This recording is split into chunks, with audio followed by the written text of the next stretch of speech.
अस्सलाम वालेकुम and welcome to brand new episode of bits and bytes. मैं हूँ आपकी मेज़बान राबिया हरीब। हस्ब मामूल मेरे साथ ऑन स्क्रीन है हिना नूर, जो एक टीचर हैं फैमिली एजुकेशन सर्विसेज फाउंडेशन पे, और वो डेफ स्टूडेंट्स को सिखाती हैं साइन लैंग्वेज, और मेरे साथ बिट्स एंड बाइट्स की टीम के साथ काम करती हैं ताकि डेफ कम्युनिटी और जो टेक्नोलॉजी की कम्युनिटी है आपस में एक ब्रिज कायम रहे, आपस में डिस्कशन के लिए। आज का एपिसोड आपने ऑलरेडी नोटिस किया होगा कि मैं ऐसे बैकड्रॉप के अगेंस्ट कर रही हूँ। तो आज का मौजू क्या होगा? एक्चुअली मुझे बड़ा इंटरेस्ट रहता है कि टेक्नोलॉजी का रोल मुख्तलिफ फील्ड्स में और एरियाज़ में क्या है। तो इस वजह से हमें मौका मिला था कि हम एक कार इंथुजियास्ट के साथ मिल के गाड़ी पर डिस्कशन करें कि टेक्नोलॉजी का रोल मुख्तलिफ गैजेट्स के साथ की मदद से गाड़ी और फ्यूल एफिशिएंट और रनिंग में एफिशिएंट किस तरह होती है टेक्नोलॉजिकल एडवांसमेंट्स के साथ साथ। तो आज का एपिसोड एक होंडा सिविक को फोकस करेगा और आपको हम ये शेयर करके बताएंगे कि ये सारे एडवांसमेंट्स किस तरह इसमें शाया किए जाते हैं। So thank you very much to Farooq Ahmed who is the car enthusiast and also very good blogger by the way. उन्होंने मेंशन नहीं किया, मैं कर देती हूँ। और इसी के साथ साथ इससे पहले कि हम एपिसोड को और आगे की तरफ लेके चलें, let's go check out the bits and bytes news room.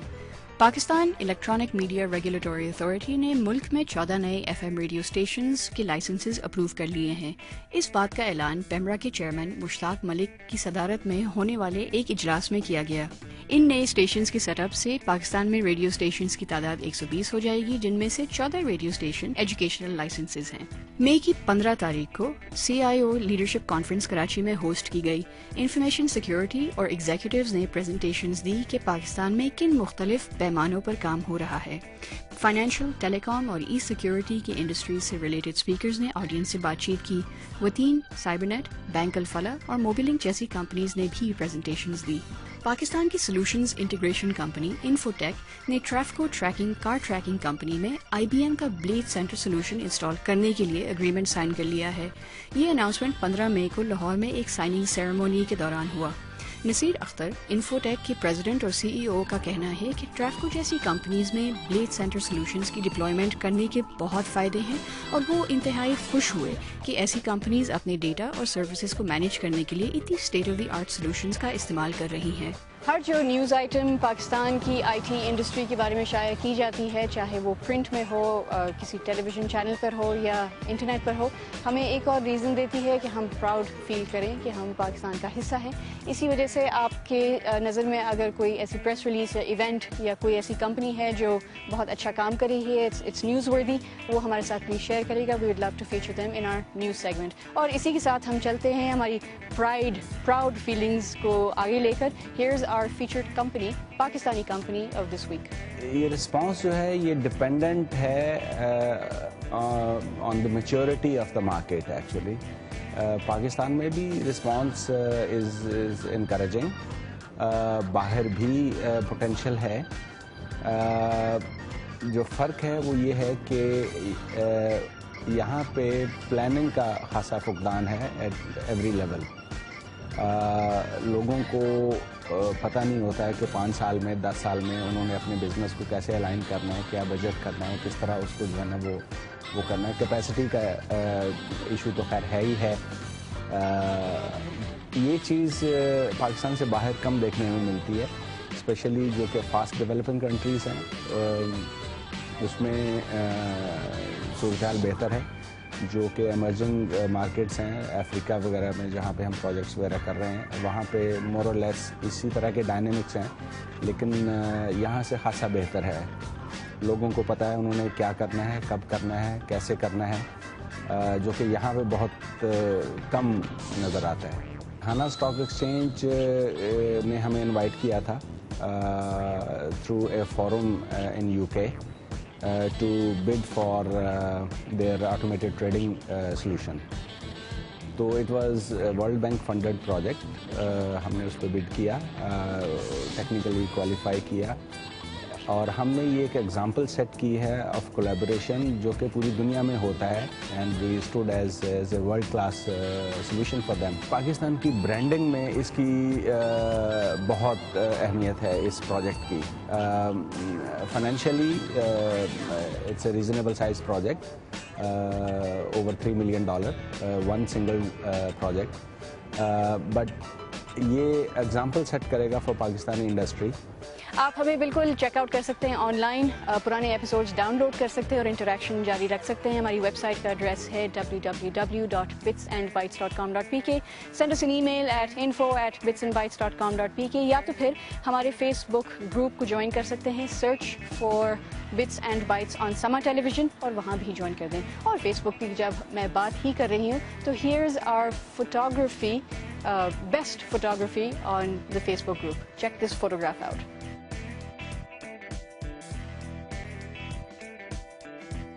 आज की जो कि हमारी फीचर स्टोरी है कार, और नॉट मॉडिफाइड कार लेकिन टेक्नोलॉजी का रोल गाड़ी में क्या होता है। मैं गई थी एक दुकान पर, के ट्रेडर्स नाम है, और वहाँ से मैंने एक सेल्समैन से बात की थी कि मुख्तलिफ गैजेट्स गाड़ियों के लिए क्या होते हैं। Here's our gadgets of the week. ये सिक्योरिटी सिस्टम है और ये इसका रिमोट है। इसके अंदर जो ऑप्शंस होते हैं वो रिमोट से lock, unlock, silent lock, unlock, और ये इसकी डिवाइस है। ठीक है, ये इसकी वायरिंग है, ये इसका शॉक सेंसर है और ये इसका सायरन है। ओके। इससे होता ये है कि गाड़ी से आप रिमोट से लॉक कर सकते हैं, अनलॉक कर सकते हैं, साइलेंट लॉक अनलॉक कर सकते हैं, और गाड़ी के अंदर शॉक सेंसर होता है कि जैसे आपकी गाड़ी को कोई टच करता है तो गाड़ी शोर करती है। जो ये चीज़ है, ये चीज़ है, ठीक है ना। तो इससे गाड़ी आपकी शोर करती है। जैसे आपकी गाड़ी में कोई अच्छी मतलब चीज़ रखी हुई, कोई हाई फाई डेक लगा हुआ है, तो वो सारी चीज़ें सेव हो जाती हैं और एज अ लग्जरियस के तौर पे ये लोग कार्स में अपनी लगवाते हैं। ठीक है जी। एक बात आपसे पूछनी थी, अगर बिलफर्ज मेरी गाड़ी में ये सिस्टम इंस्टॉल्ड है और मेरी बराबर वाली गाड़ी में भी एक रिमोट सिस्टम इंस्टॉल्ड है, वो गाड़ी मुझसे अनलॉक हो सकेगी? नहीं राबिया, होता यह है कि जितने भी रिमोट्स होते हैं उनकी सबकी फ्रीक्वेंसी अलग अलग होती है। तो कोई भी रिमोट किसी दूसरी डिवाइस पे अप्लाई नहीं हो सकता। ये देखें, ये है LCD मॉनिटर। ठीक है, जिन लोगों को वीडियोस देखने का शौक होता है, जैसे बच्चे लॉन्ग ड्राइव पे जा रहे हैं, ठीक है, बोर हो जाते हैं, तो वो अपनी गाड़ियों पे ये इन टच मॉनिटर लगा सकते हैं। ठीक है ना, इस पे वीडियो चलती है। बैक कैम आप इस पे इंस्टॉल करा सकते हैं, जिससे आपकी रिवर्स, बैक कैम मतलब जो रिवर्स कैमरा होता है, जैसे आप रिवर्स करती हैं गाड़ी तो वो सब ये चीज़ आपको दिखाता है। ठीक है। इसके अंदर और मजीद सिस्टम्स आते हैं। इसमें टच पैनल स्क्रीन एक आती है, कैनवुड की, पायनियर की, जो नेविगेशन वगैरह सब चीज़ होती है। ठीक है ना, आप उसमें नेविगेशन ऑन करते हैं और बैक कैम उसके अंदर होता है, डॉल्बी डिजिटल साउंड्स होते हैं उसके अंदर, सबवूफर की सेटिंग होती है उसके अंदर, और 4 स्पीकर 6 स्पीकर उसके ऊपर आप चला सकते हैं। अच्छा, इनके अलावा और किस किस्म के गैजेट्स आते हैं जो कोई इंस्टॉल कर सकता है अपनी गाड़ी में? कार्स के अंदर तो बहुत सारी चीज़ें आती हैं, जैसे सिक्योरिटी सिस्टम है, मफलर्स हैं। ठीक है, जिन लोगों ने अपनी गाड़ी को मॉडिफाइड करते हैं वो आप मफलर लगा सकते हैं, जो लीगल चीज़ें होती हैं। जी हाँ, वो इनटैग भी लगा सकते हैं। सिक्योरिटी सिस्टम हो जाते हैं, सीट कवर्स हैं, मैट्स हैं, फॉग लैंप्स होती हैं। तो जो कंप्यूटर या टेक्नोलॉजी के हवाले से हम बात करते हैं, तो जैसे वो अगर मुझे अपनी MP3 प्लेयर लगाना हो गाड़ी में तो सिस्टम में तो लग सकता है? बिल्कुल लग सकता है। आप MP3 लगा सकती हैं, USB प्लेयर लगा सकती हैं। आजकल तो बहुत सारे ऐसे प्लेयर्स आ गए हैं जो USB प्लेयर है। ठीक है, आपने प्लेयर लगा दिया, 1 GB की कोई 2 GB की USB लें, आप वो उसके ऊपर चला सकती हैं। ठीक है। मोबाइल के अंदर आपके जो भी फॉर्मेट हैं वो आप उसकी डेटा केबल लगाएं और वो सारे फॉर्मेट रीड करके आपको देगा। ओके। वैसे बहुत सारे प्लेयर आए हैं। चाहिए, और ये जो काफ़ी सारे लोगों को इन गैजेट्स की अवेयरनेस है, वो आके आपसे मांगते हैं? बहुत से लोगों को मालूम है, बहुत से लोगों को नहीं पता। ओके, चलिए जी, वी होप कि आपको थोड़ी बहुत मालूमात मिल गई होगी। जैसे मैंने कहा कि बहुत बेसिक से हमने 2 रिव्यूज़ किए हैं और बाकी इन्होंने आपको काफ़ी सारे गैजेट्स के मुतालिक बातचीत की है, जिसमें नेविगेशन सिस्टम्स इन्वॉल्व हैं, जो आपकी कार म्यूज़िक एंटरटेनमेंट डेक्स हैं उनसे रिलेटेड हैं, और बाकी आई एम श्योर इंशाल्लाह लोग आपकी दुकान पर आएंगे और चीज़ें मांगेंगे आपसे। Thank you so much. जिस स्पीड से टेक्नोलॉजी एडवांसमेंट की तरफ जाती है वो बिल्कुल कंपेरेबल है उस स्पीड से जब एक गाड़ी बिल्कुल खुले रास्ते पे स्पीड करती है और आपको पता नहीं लगता कि वो यहाँ पॉइंट A से पॉइंट Z तक, B, C वो तो आप भूल जाएं, पॉइंट A से पॉइंट Z तक कितनी जल्दी पहुँच गई। आज की जो हमारी मेन फीचर स्टोरी है वो एक हमारे कार इंथुजियास्ट के साथ उन्होंने हमें बताया है कि टेक्नोलॉजी का रोल गाड़ी में क्या होता है। Hope you learn something. हम टॉप गियर जैसे कोई प्रोग्राम्स तो है नहीं, लेकिन as a technology enthusiast I met with a car enthusiast और दोनों के साथ बातचीत के बाद ये नतीजा निकला। Check this out. आज का हमारा एपिसोड ऐसे है कि टेक्नोलॉजी का रोल एक गाड़ी में क्या होता है, how technology makes a car more advance, more progressive. मेरे साथ एक कार एंथुसियास्ट हैं, एक कार एक्सपर्ट हैं, Farooq Ahmed. Thank you for being on the show. No problem. आप कैसे हैं? ठीक ठाक, आप कैसे हैं? अच्छा फारूक, हमें ये बताइएगा, ये जो गाड़ी खड़ी है इसमें ये क्या बात है जो इसको बहुत आउट ऑफ दिस वर्ल्ड बनाती है? देखिए, ये वैसे तो एक नॉर्मल आपको गाड़ी, normal Honda civic, this is Honda civic, बिल्कुल आप लोगों को आप देखने में बिल्कुल एक नॉर्मल गाड़ी लगेगी, but it has a very interesting history behind it. Okay. In the early 80s, this car used to have a hatchback shape. ठीक है। छोटी गाड़ी होती थी, and it was more called as a grandma's car. Grandma's car. Yes. Okay. Because interestingly, उस वक्त इस गाड़ी में जो फीचर्स थे, आजकल ये मानी जाती है कि one of the most fully loaded and value for money car मानी जाती है, लेकिन उस वक्त इसमें कोई ऐसे फीचर्स नहीं थे और ना कोई परफॉर्मेंस अच्छी थी, ना कोई इसकी राइड अच्छी थी। ओके, जो इसकी ओरिजिनल गाड़ी थी। जी। Okay. I am talking about the early 80s। This is when before I was born. और 1983 के अगर आप 83, 84 अर्ली शेप्स देखेंगे, so they started a trend. 1983 Honda decided that they're going to turn the things around and make Civic a younger generation car, okay. A highly desirable car. 1988 जो Honda Civic थी, that was chosen as one of the best cars in the world, design wise. इतने सालों के बाद 1983 से 88, okay. within 5 years. और उसके बाद से they have climbed high, okay. And today their Honda is one of the most desired cars on the market. Okay. 1995 का शेप बहुत पसंद भी किया जाता है, स्पेशली हमारे यहाँ। That earned the best design of the year award as well.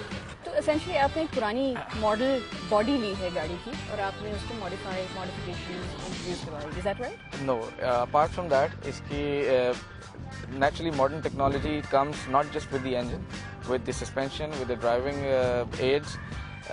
ABS antilock braking systems होते हैं जो कि गाड़ी को स्किड करने से प्रिवेंट करते हैं। okay.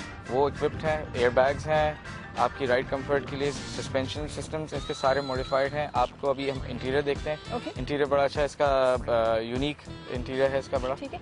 जिस तरह गाड़ी को ब्रेक की ज़रूरत है, उसी तरह इस शो को भी एक छोटे ब्रेक की ज़रूरत है। Will see you right after short break.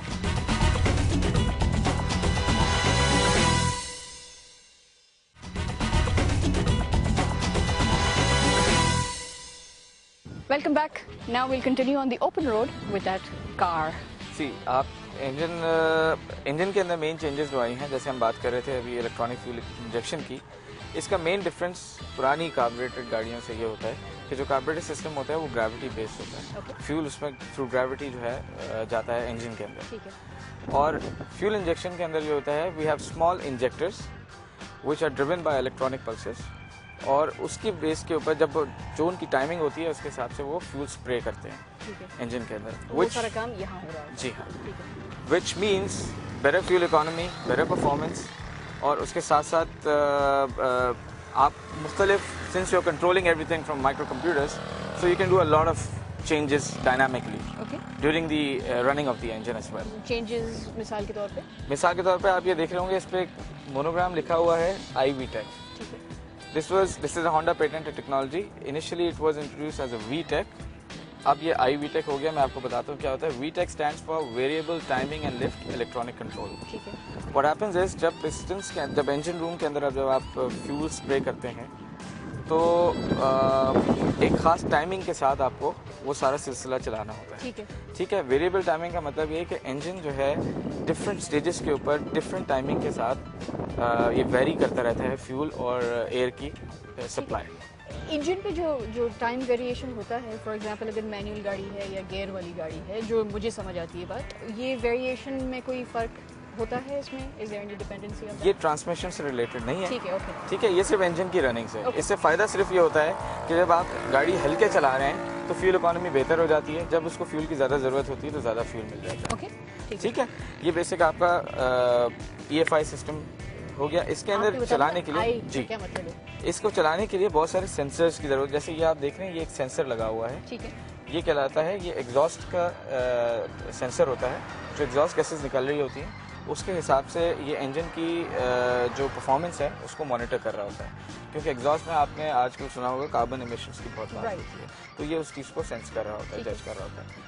IVTEC का मतलब है इन्फिनिटली वेरिएबल टाइमिंग इलेक्ट्रिक। पहले जो VTEC होता था उसमें 2 स्टेजेस होते थे, आप गाड़ी के 2 फेजेस डिफाइन करते थे, एक इकोनॉमी मोड और एक परफॉर्मेंस मोड। अब हमारे पास इतनी एडवांस टेक्नोलॉजी है, कंप्यूटर कंट्रोल्ड इतने डिवाइसेस हैं और ऐसी कैपेबिलिटीज आ गई हैं कि हम गाड़ी को हर वक्त ऑप्टिमम इमिशन, ऑप्टिमम परफॉर्मेंस और ऑप्टिमम फ्यूल इकोनॉमी के साथ चला सकते हैं। ये जो कंट्रोल की आप बात करते हैं, because obviously advance technology gives you more control, लेकिन ये सारी चीज़ें ऑटोमेटिकली होती है, ऐसे नहीं कि मैं वहाँ बैठ के स्टीयरिंग चलाती हूँ। आपको कुछ नहीं पता चलेगा। इसके अंदर एक कंप्यूटर डिवाइस होता है जो कहलाता है इंजन कंट्रोल यूनिट। इसमें बहुत सारे सेंसर्स होते हैं, जैसे आपको एक ये नज़र आ रहे हैं, इंजन के अंदर भी होते हैं, एग्जॉस्ट में भी होते हैं, इसकी बॉक्स के अंदर भी ये एक सेंसर है, ठीक है। अब इन सारे सेंसर्स का डेटा इकट्ठा करके कंट्रोल यूनिट जो है ये फैसला करता है कि इस वक्त गाड़ी के परफॉर्मेंस क्या है, गाड़ी किस गियर में ड्राइव हो रही है, किस स्पीड पर ड्राइव हो रही है, और उसकी बेसिस के ऊपर इंजन की, आप इसको बहुत सिंपल अल्फाज में कह लें, एक तरह से ट्यूनिंग डायनामिकली एडजस्ट करता रहता है, ठीक है। हम इसका इंटीरियर देखेंगे जब, तो आपको उसमें नज़र आएगा कि इस अब जो है स्पेशली इस गाड़ी में we have a digital speedometer rather than a normal analogue one, तो that also helps in a way, I will explain. ये इंजन के अगर आप कोई सेंसर निकाल देंगे तो उसको कोई एक डेटा फीड उसको मिस हो जाएगा, जिसकी मैं आपको छोटी सी एग्जांपल दूं कि अगर आप ये सेंसर निकाल दें तो इंजन ये समझेगा कि एग्जॉस्ट नहीं जा रहा है, एग्जॉस्ट नहीं जा रहा है, इसका मतलब हो सकता है कि इंजन में कोई चीज़ चोक हो गई है, वो इंजन को शट ऑफ कर देगा। Rather, let's head inside the car and see what kind of gadgets run the car from the inside. थोड़ा सा हम गाड़ी ड्राइव करके देखते हैं, आपको अंदाज़ा होगा कि इस गाड़ी की ड्राइव कैसी है। और जैसा मैंने आपको बताया था कि इस गाड़ी में डिजिटल स्पीडोमीटर है, ये एक थोड़ा सा यूनिक फीचर है। पाकिस्तान में जितनी लोकली प्रोड्यूस और इवन सम रिकंडीशन गाड़ियाँ जो हैं, नॉर्मली इनके अंदर एनालॉग जैसे ये सुई आपको नज़र आएगी, इस तरीके का स्पीडोमीटर होता है। इसमें 2 पोर्शन हैं डैशबोर्ड के, एक नीचे RPM इंडिकेटर है जो कि एनालॉग है, और ऊपर मेन स्पीडोमीटर है जो कि डिजिटल है। अगर आप नोट करेंगे तो ये ज़्यादा एक्यूरेट होता है, सबसे पहली बात तो ये। दूसरे ये कि कहीं आपको इसकी अपडेट होते हुए, चेंज होते हुए ऐसा नहीं लगेगा कि ये लैग कर रहा है, ज़्यादा एक्यूरेट स्पीड भी बता रहा है। अच्छा, ये जो घंटी बज रही है यानी कि आपको सीट बेल्ट पहनना जरूरी है? जी हाँ, ये एक रिमाइंडर टोन होती है। जब आप गाड़ी की एक्सीलरेट करें गाड़ी को या ब्रेक करें तो बहुत स्मूथ ट्रांजिशन होता है वो। इसमें एक और टेक्नोलॉजी यूज़ होती है which is called throttle by wire. आजकल ड्राइव बाय वायर टेक्नोलॉजी के बारे में बहुत सुन रहे हैं हम आसपास, सिर्फ गाड़ियों में ही नहीं बल्कि ये एयर स्पेस वगैरह में भी टेक्नोलॉजी यूज़ होती है, काफ़ी पहले से होती है इनफैक्ट। उसमें होता ये है कि rather than being driven by a cable, जो आपका एक्सीलरेटर होता है उसके अंदर एक सेंसर लगा होता है, और आगे आपके जहाँ इंजन के अंदर थ्रॉटल कंट्रोल हो रहा होता है वहाँ पे एक अलग मोटर टाइप की चीज़ होती है जो गाड़ी को ड्राइव करती है। रिस्पॉन्स ज़्यादा तेज़ होता है, ज़्यादा एक्यूरेट होता है, और अगर हम थोड़ा सा गाड़ी को स्पीड अप करेंगे तो आप देखेंगे कि गाड़ी की परफॉर्मेंस और रिस्पॉन्स फ़ौरन आपको चेंज लगेगा, कोई इसमें लैग नहीं लगेगा। उसकी रीज़न यही है कि जैसे ही मैं एक्सीलरेटर दबा रहा हूँ वैसे के वैसे वो अपनी टाइमिंग और फ्यूलिंग को जो है कंप्यूटर कंट्रोल करता जा रहा है, और हर स्टेप पे मुझे परफॉर्मेंस भी ऑप्टिमम मिल रही है और इसकी एमिशंस भी ऑप्टिमम लेवल पे होते हैं।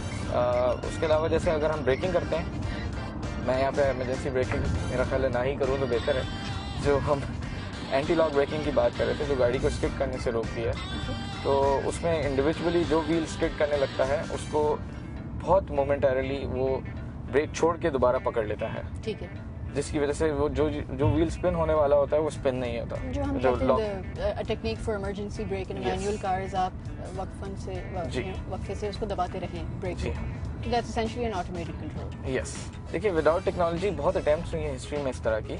जो हम आज फ्यूल इंजेक्शन की बात करें, इलेक्ट्रॉनिक फ्यूल इंजेक्शन है, 1930s में इवन लेट 20s में इस चीज़ की एक अटेम्प्ट हुई थी एक गाड़ी में, जिसमें एक तरह से फ्यूल इंजेक्ट किया गया था, लेकिन ऑब्वियसली उस वक्त माइक्रो कंट्रोलर्स नहीं थे हमारे पास, माइक्रो प्रोसेसर्स नहीं थे हमारे पास, तो वो मैकेनिकल, कुछ लोग उसको मैकेनिकल फ्यूल इंजेक्शन का नाम देते हैं। तो उसमें एक मैकेनिकल कंट्रोल होता था, use to work on the basic mechanical devices, लेकिन उसका काम ये होता था कि वो कार्बोरेटर की जगह वो फ्यूल को इंजेक्ट करता था। लेकिन जब आप फ्यूल को इंजेक्ट करें या जब आप फ्यूल को as and when required provide करेंगे तो नेचुरली उसकी परफॉर्मेंस भी बेहतर होगी और उसके एमिशंस भी बेहतर होंगे, रादर देन कि आप हर वक्त इंजन को फ्यूल देते रहें जैसा कि कार्बोरेटर सिस्टम में होता है। आपकी गाड़ी है automatic but it picks up as fast as a manual car, why? इसकी रीज़न भी आजकल की लेटेस्ट ट्रांसमिशन टेक्नोलॉजी है। इवन एट दिस स्पीड आपको गाड़ी में कोई वाइब्रेशन वगैरह फील नहीं होगी, reason being perfectly controlled and balanced suspension. जी नाज़रीन, आपने देखा कि एक गाड़ी को तेज़ बनाने में और इफेक्टिव एफिशिएंट बनाने में टेक्नोलॉजी का क्या रोल है। बिट्स एंड बाइट्स के मुख्तलिफ एपिसोड्स में हमने बहुत सारी चीज़ों पे गौर किया, बहुत सारे इश्यूज़ पे बात करते रहते हैं, लेकिन हमने सोचा कि शायद गाड़ी को फीचर करने के लिए एक इंथुजियास्ट को भी हम ले आएंगे, थोड़ा सा एक मुख्तलिफ पहलू आपके साथ शेयर करेंगे। Thank you very much Farooq for being on the show and for sharing your car. Thank you, you are most welcome. इतने खूबसूरत बैकड्रॉप्स लेकर हमने ये एपिसोड को शूट किया है, तो हियर्स कोही मारी, a very well known photographer, और वो हमसे कुछ फोटोग्राफी के मुतालिक टिप्स शेयर करेंगे। कोही, take it away. Well, look at this frame here. There's me somewhere in this frame. I'm not sure exactly where, but then you have a building behind me. You've got area around me, and what the cameraman's doing here is contextualizing me, putting me in a certain surrounding, which means something, which says something to you. Well, it depends on what you pick out from the frame, and what he's trying to, get across to you. Here, I'm guessing it's just the lines behind me and the textures and the surfaces of this building. So you can play around with that. You can take it out into the street, take it indoors. Doesn't matter where you are. If you work with the rules of composition or simple texture, color, light, shape, you can come up with something very interesting and fun. Just keep experimenting with that. Next week, I'll be talking about timing and how timing affects your photography, how it can help you, and how bad timing really ruins your shot. Till then, this is Koi for Bits and Bytes. जहाँ आप imagery, aesthetics, good lighting, good quality content की बात कर रहे हैं, तो you have to look towards the internet. ये है हमारी आज की website pick of the week. इस हफ्ते बिट्स एंड बाइट्स का हाई स्पीड माउस स्क्रीच करते करते पहुंच गया offroadpakistan.com की वेबसाइट पर। offroadpakistan.com एक स्पेशल इंटरेस्ट वेबसाइट है उन लोगों के लिए जो आउटडोर पाकिस्तान ट्रैवल करना पसंद करते हैं। ऑफ रोड जाने की सिग्निफिकेंस ये है कि आप एक कच्ची सड़क पर अपने दोस्त अहबाब के साथ पाकिस्तान की वो जगहों तक पहुँचे जहाँ शायद ही कोई मेन रोड जाती हो। सिमिलर इंटरेस्ट के लोग यहाँ जमा होते हैं और अपने यूनिक ट्रेल्स और ट्रैवल्स के एक्सपीरियंसेस आपस में शेयर करते हैं, अपने तस्वीर और वीडियोस भी शेयर करते हैं और उन जगहों के बारे में तस्करे देते हैं जो लोकेशंस का नाम भी शायद आपको नहीं पता हो। फोरम्स में बहुत सारी इंटरेस्टिंग बातें भी शेयर की जाती हैं, जैसे कि कौन क्या ट्रिप प्लान कर रहा है या तो फिर आप अपनी गाड़ी किस तरह ट्वीट कर सकते हैं। आखिर offroadpakistan.com का कहना है कि वो इंटरनेट के जरिए दुनिया को पाकिस्तान का वो पहलू दिखाना चाहते हैं जो बहुत कम लोग देख पाते हैं। एक पर्सनल वेबसाइट जो वर्डप्रेस पर बनाई गई है और जिसके RSS फीड की वजह से आप offroadpakistan.com के साथ ऑन ट्रैक रह सकते हैं। Good luck. और हमारा आज का क्विज क्वेश्चन है ये, उबुंटू किस किस्म का सॉफ्टवेयर है? A operating system, B spyware या तो फिर C डाउनलोड मैनेजर। हमारे साथ बहुत सारे लोग ईमेल शेयर करते हैं। हमारी आज की ईमेल पिक है ये। इमरान शादाब लिखते हैं, आपको सॉफ्टवेयर के बारे में भी बताना चाहिए ताकि हम लोग दुनिया की तेजी से बढ़ने वाले ट्रेंड से अपडेटेड रह सके। इसके साथ साथ आप क्या ये बता सकेंगे कि मुख्तलिफ प्रोसेसर स्पीड्स में फ़र्क क्या है? 32 बिट, 64 बिट, डुअल कोर या कोर टू डुओ का मतलब क्या होता है? Good point Imran. हम जरूर अगले चंद एपिसोड्स में ऐसी टिप्स भी शेयर करेंगे आपके साथ, लेकिन आपको बताते चलें कि बिट्स एंड बाइट्स का असल मकसद है कि पाकिस्तानी कंपनीज जो काम करती हैं वो काम और एफर्ट्स को आपके सामने ले आना। बट पॉइंट टेकन, हम इस बात पर भी गौर करेंगे, वरी नॉट।